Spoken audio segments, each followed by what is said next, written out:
Then Jesus said, "Father, forgive them, for they do not know what they are doing." Forgiveness. Forgiveness is a huge, huge topic that I feel like goes unaddressed very frequently in the spirituality community. So in this week's episode, as we have the lead up to Easter, I thought that it was very fitting for us to discuss forgiveness and how you can actually utilize it as a superpower. So in this week's episode, our topic is Easter and forgiveness. You ready?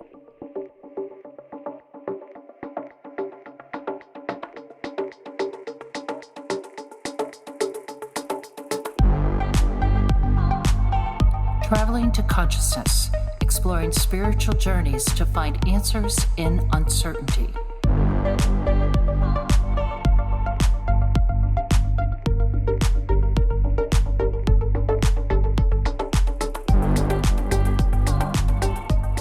What is up, conscious monkeys? Welcome back to another episode of Catch Up with Clayton.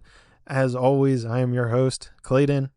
And in this week's episode, we are going to talk about the power of forgiveness.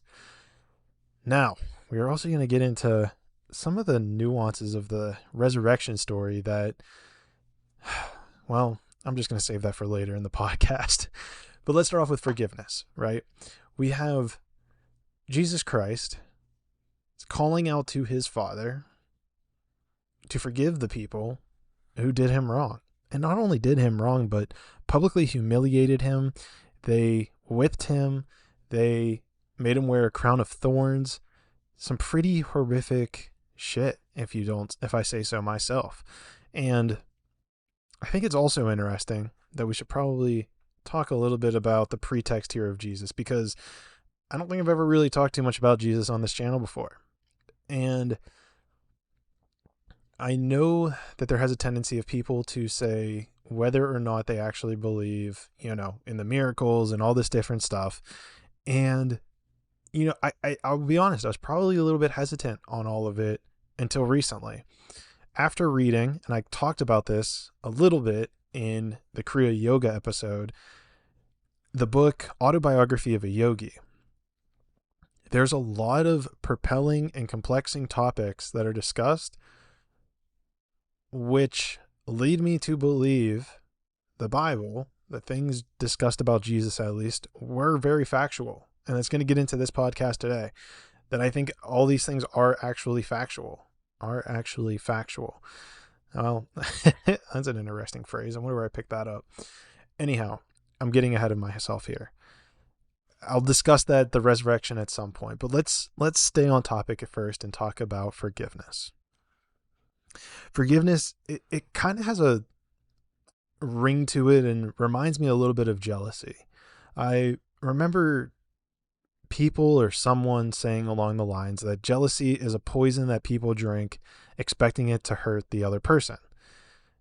And I feel like resentment falls into that same category. Anger even falls into that same category, where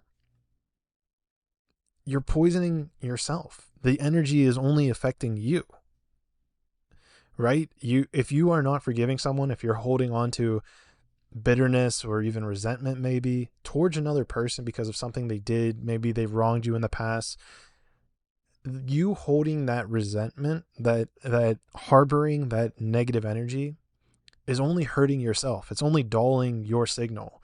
It's only dulling your energetic frequency, your energetic vibration.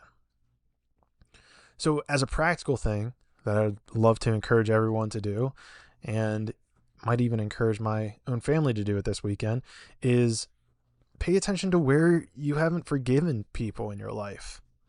Because I'm sure if you haven't forgiven them, they're probably not in your life at this point. And even if they are in your life, then you're likely going to be taking that negative energy into the relationships you have with them.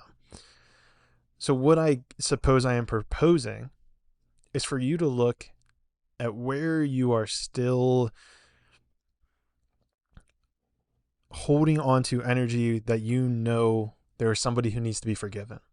I know you may have been wronged in a situation. I completely get that. And with all due things, like, yeah, it's fucked up. There are fucked up situations where people betray trust. I mean, think of like, even if it's a loved one, or even if it's a business situation, or even if, it's the worst thing in the world. I don't even want to go there because there are some pretty dark shit. I could say something and someone will have something darker. But by you holding on to that resentment, and I'm not saying this is easy, please don't get me wrong here. I'm not saying it's easy, but I am saying that it is necessary. It's necessary for you if you wish to transcend, if you wish to become elevated, if you wish to become enlightened. There is no such thing as an enlightened master who has harbored resentment, who has not forgiven. I mean, Jesus Christ even said it as he was dying. So I guarantee you're in a situation, maybe it might feel like you're dying, but you're not actually dying. And this is a perfect opportunity for you to listen, utilize the energy of Easter, especially as we approach Friday. If you're listening to this on Thursday, this is a great time to harness that energy of forgiveness towards other people. Now, let's get into the supernatural stuff. Casual transition there. The supernatural kind of phenomenon. So if for whatever reason you don't know, I'll give you a high level description. On Friday that is coming up, I believe it's called Good Friday. See, here's the thing, guys. I haven't really been the best, the most, what's the word I'm looking for here? The most Christian or scholarly Christian that I could have been growing up. I was in Presbyterian, but I wasn't, I guess, the best. And it's been a while since I've looked and studied the Bible or Jesus. But on Friday is essentially the day that Jesus passed, that he was pronounced dead on the cross. And it was 3 days later on Easter, or on this Sunday, also called Resurrection Sunday, when he rose from the dead. He showed his disciples the holes in his hands, and they were like, holy shit, you actually did die. This is actually you. And this is probably one of the biggest phenomena that people point to and they call BS on Jesus's story. And I've never really taken a position on whether or not it happened. I believe symbolically the symbolism in all of Jesus's stories, and even the Old Testament, the New Testament, is powerful knowledge that if we can even extrapolate out from a psychological perspective, it holds a ton of value. Facts. I think that's just pure facts. Look up Dr. Jordan Peterson if you want to go deeper down that rabbit hole, because he does a phenomenal job of breaking down the Bible in those regards. Where I'm at is I'm now at a place where I truly believe that everything described in regards to Jesus that is in the Bible factually happened. Like literally factually happened. And why do I say this? Especially being the computer engineer, the logical minded type person that I've always been, why would I even say this? Why would I say it with such certainty? The Autobiography of a Yogi by Paramahansa Yogananda. If you read that book, this is a book written in the late 1800s, early 1900s. Well, I guess it would have probably been finished writing in like 1950 with the passing of Paramahansa. Well, what's the words I'm looking for here? The Mahasamadhi, which is like the conscious leaving of the body that Paramahansa did. I'm going down the wrong rabbit hole here. The point that I wanted to say though is that he even talks about in that book situations where people become of what is called God realization, where you like intrinsically know that you are God. Like in the spirituality community, all the time we kind of just talk about like, oh yeah, like, I know I'm God. Like, oh, you're a divine incarnation of God. Like, oh yeah, you're a soul that's a piece of God. You have that energy of God, but there's a level of us that is not in full knowing of it. Like if you fully know something, that's where the confidence shines through. That's whenever people are like, oh shit, I didn't know that. Because you are so confident in knowing something that it becomes a truth to other people. I've seen instances of this where people act as if they know something and they don't really, but the amount of confidence that they put with it, you believe it for however long period of time. And the point that I'm trying to get at here is that in that book, he talks about there's two things he talks about. Number one, he talks about how enlightened masters, enlightened gurus, such as Jesus Christ, reach what is also known as Christ consciousness to become one with God because they just know, right? There's like this deep knowing within every fiber of their bodily being that they are one with God. The omnipresence of God is within them, and they become so aligned with that being that they're able to perform the most insane miracles possible. In Hindu, it's called Siddhis, I believe. Siddhis. I might be pronouncing it right. I believe it's like Siddih. And it's literally like these what modern people would perform or believe to be miracles. Everything from like levitating to manifesting things out of thin air, or manifesting things into the astral realm and then dropping them back down into physical reality. And one of the things which has been talked about multiple times, and this gets back to our resurrection story, one of the things talked about multiple times is people being able to consciously project their body in two places at the same time, which I think is absolutely hilarious as I say that out loud, because I know whenever I was growing up, my mom or dad had constantly said, like, I can't be in two places at the same time. And so now thinking about that and thinking this through, I think that's absolutely insane how, yeah, you actually can be in two places at the same time. And go check out that book. There's also another chapter in there. I wish I would remember the lady's name, but there was a lady that Paramahansa Yogananda went to visit who was going through what's called a stigmata. And there's a movie called Stigmata, which takes it a little bit to the extreme. However, the core element of a stigmata is actually true. And so if you're not sure what a stigmata is, I'm actually going to look up, give me a second here. I'm actually going to look up the definition because I know what it is, but I don't know how to summarize it in a concise way. Okay. So trust me when I say this is actually like, this might freak some people out. So trigger warning. But here's essentially what it is according to Wikipedia. So stigmata in Roman Catholicism are bodily wounds, scars, and pain which appear in locations corresponding to the crucifixion wounds of Jesus Christ, the hands, wrists, and feet. Stigmata are exclusively associated with Roman Catholicism. Many reported stigmatas are members of Catholic religious orders. A key person who is Saint Francis of Assisi, who was first recorded stigmatic, which he lived in Italy. And honestly, if you have a chance to go to Italy, go to the city of Assisi because it's beautiful. And there were a bunch of other people, and they actually discussed the stigmata in the book. They talked about a lady who was having a stigmata, who weekly she would go into this trance where her hands would bleed, her head would bleed because of the crown of thorns. She would get start bleeding in the side of her. And all of this was kind of like this commemoration of remembering that what happened to Jesus Christ actually happened, like physically happened. Now, I don't know, the logical mind like can't negate this. I mean, I don't know how it could. I mean, the only thing you could say is just that the autobiography of a yogi isn't an autobiography and he made it up, which, I mean, if you want to take that stance, by all means. I don't know. There's too many things for me at this point in my development where I can say that it doesn't make sense.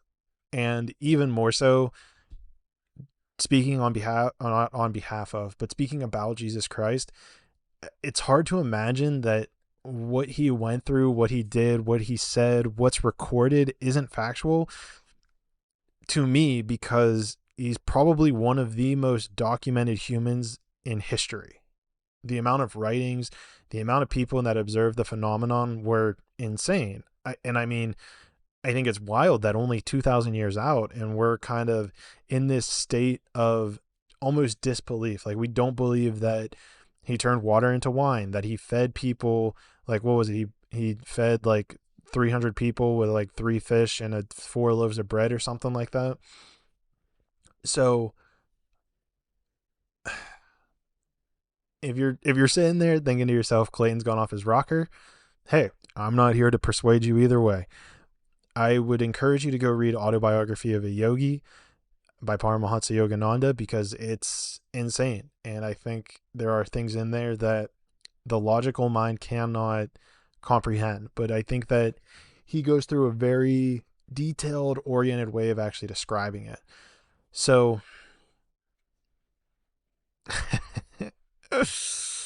so I don't know. I don't know where to go from here.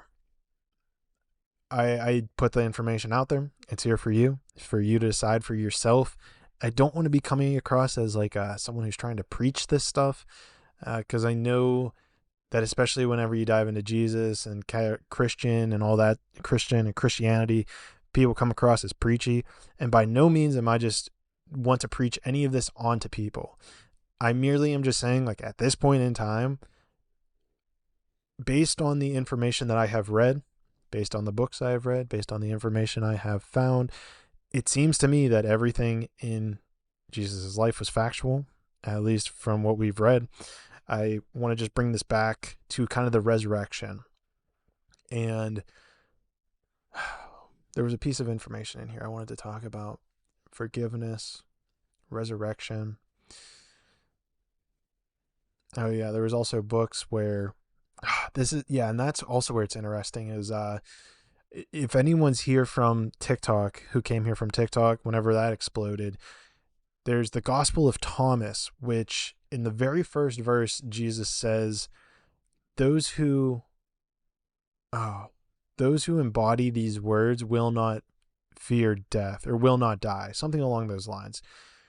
And I think that's the point, because they talk about this in Paramahansa's book, enlightened gurus, people who realize God, communion, who actually become the full embodiment of this is a very difficult thing to discuss, partially because I don't fully know the words to articulate what I am trying to articulate.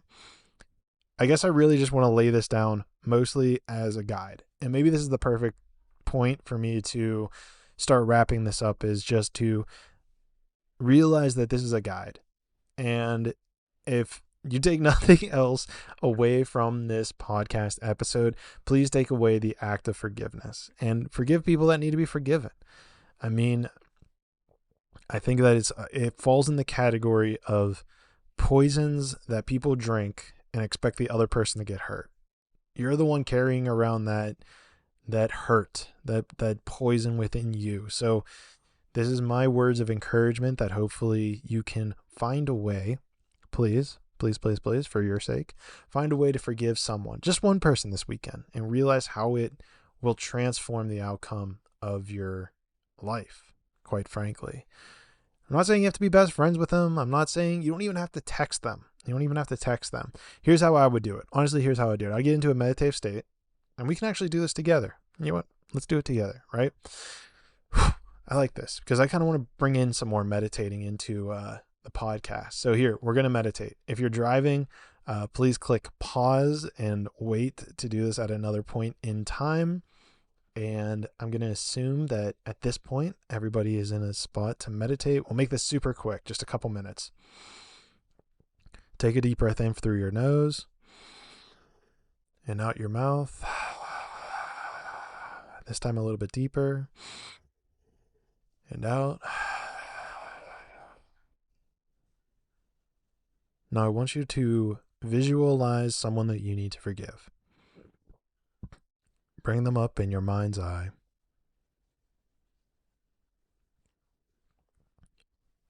Now, this may cause a little bit of tightness. You may feel the nervous system activate a little bit. This could be a good time to take a deep breath in and out. Keep holding them in mind. Now see if you can physically get yourself to smile. See if you can put a smile on your face while looking at this person.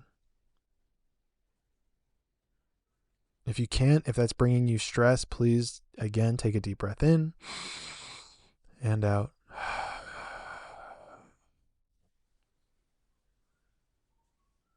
It's okay if you cannot smile at this person, but say in your mind, I forgive you.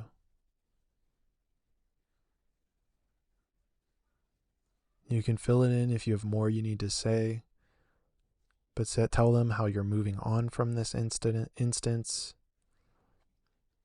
You appreciate them for showing an element of yourself, for opening your eyes to the way the world is. Thank them.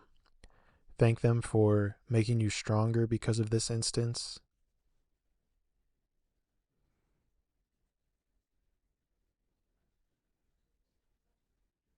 You can use their name. I'll give you a couple moments to say anything else that you would like to say to them.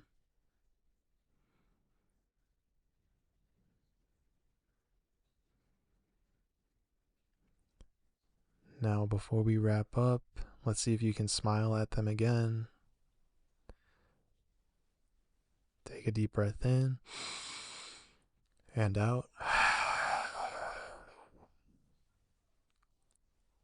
And now when you open your eyes, I want you to see if you can feel a wave of peace come over you. So how'd that feel? Did that feel good?